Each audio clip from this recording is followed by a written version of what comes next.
Welcome to another episode of EMDR with Alice. So, we are currently in a series of talking about how to integrate enneagram work into EMDR therapy. The last episode, we talked specifically about the enneagram numbers of 3, 7s, and 8s and how to do target sequencing, and also what are some things to kind of recognize in your prep phases when working with those numbers. Today, we're going to talk about the specific numbers of 1, 2s, and 6s. So in our first episode of this series, we talked about the orientation of time for 1, 2s, and 6s is in the present. And in the present, sometimes what can happen with these particular personality types is getting overwhelmed by the present moment experience or the present moment emotions. Oftentimes, within these particular numbers of the 1, 2s, and 6s, there's a lot of overthinking, overanalyzing that can happen. And so the way that can present in session is there can be a lot of time spent in the session where they can kind of get almost confusing themselves because they're overthinking the problem or overthinking maybe where the problem comes from. And so target sequencing can be tricky with this particular presentation style, because when you try to start getting the presenting issue and identifying the negative cognition, oftentimes they can get stuck in self-doubting or overthinking what's the right answer here.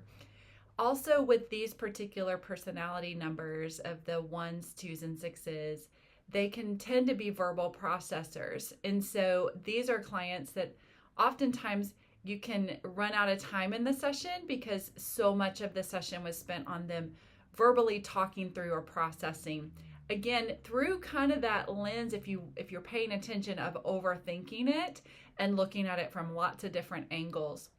So what I often see when I'm doing consultation with clinicians is these are clients that they struggle with actually getting the target sequencing because the client seems kind of all over the place as they're getting those targets. They can get off topic real easy, can feel like we're going down some rabbit trails. Oftentimes, I can also hear clinicians talk about, I feel like we kind of got into several negative cognitions and we were several different networks. And so again, that's evidence of there's overthinking probably happening and a lot of verbal processing. And so the client is not necessarily activated in the network, and they're spending more time kind of regulating themselves with the overthinking and with making sure that they're getting the right answer. And so how do we kind of prep with these clients and do target sequencing with the 1s, 2s, and 6s? One of the first things that I do a lot of work with these particular numbers on is beginning to trust themselves, beginning to recognize when their thinking is being kind of overproductive and not helpful, when it is kind of distracting them away from what we're like the vulnerability. We talked about in the last episode some of the strategies of staying away from vulnerability that the 3s, 7s, and 8s have. Well, the 1s, 2s, and 6s have strategies as well that their system kind of naturally goes to when they're trying to kind of stay away from those really hard, vulnerable feelings. One of those is thinking. And it's unproductive thinking. So for 6s, we typically see that unproductive thinking can look like worst case scenario planning, thinking through all the possible problems, and really staying kind of fixated on that. And so when you're kind of working with developing resources, they may come up with lots of reasons why that's not going to work for them, or how they've tried it in the past and it just hasn't worked. Those all are staying away from the vulnerability of the possibility that it might work, or the vulnerability of the pain, that they might be staying just above with that overthinking. 2s, the way that that might show up, they'll have unproductive thinking, but it's about everybody else. So they're constantly spending time worried about other people, their relationships, where relationship breaches are happening, conflict in relationships, the relationship with you. They'll spend a lot of time in the session worrying about you. They'll be asking about you a lot, like, are you okay today? You seem tired. And so these are kind of that 2, and it shows up the overproductive or The overthinking or unproductive thinking, rather, shows up looking at it relationally and related to other people and worrying about other people. And that keeps them away from the vulnerability of themselves and the pain that they are kind of trying to manage and stay away from that's inside of them. And target sequencing and getting to those negative cognitions does help us tap into those vulnerable emotions. And so we can expect that those responses are going to be easy for them to kind of get to and pull them away from and stay away from that vulnerability. And then what can happen with ones, that unproductive thinking looks a lot like self-criticism and self-judgment, or other judgment and other criticism, really focused on the exact right way of doing it. And so they can get stuck in that and trying to choose the right words, the right cognition, the right memories, because we want to do it just right so we can get the right good result in the end.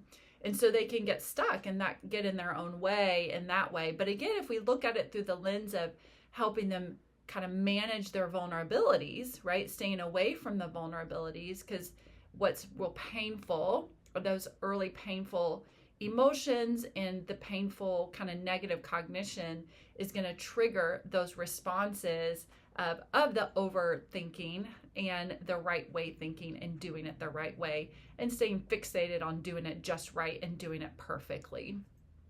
So those are some pitfalls you may run into in your prep phases that you want to just begin spending some time and bringing some compassion to how those are ways that they've learned to manage vulnerability and pain.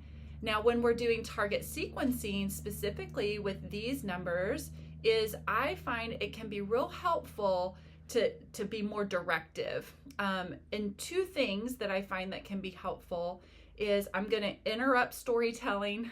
I'm going to interrupt when we're going down all these rabbit trails and keep them really focused on getting those target memories, following a target sequence script, if you will, and keep coming back to the script, coming back to the negative cognition, coming back to when or other times they remember experiencing similar.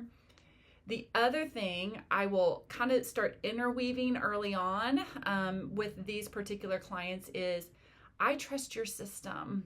And so I convey trust in their system and then help them begin to trust their own system to take us where we need to go, and that we don't have to know necessarily cognitively where we're going, that we can trust that their system is going to guide them there. And so if I can interweave that kind of trust in as I'm doing my target sequencing of, if it's okay if it doesn't come right to you, just whatever's here. And we'll just take whatever comes up for them, even if it doesn't make sense. And then I say, okay, and then what's another time? And then what's an earlier time? Yeah, we can just trust your system. Even if it feels like it doesn't make any sense, we're just going to write it down and let's see if we can think of another time. And that way, we're starting to learn to just trust the system, stay present with what's here, instead of going into kind of all the pieces that might be happening and swirling in their mind.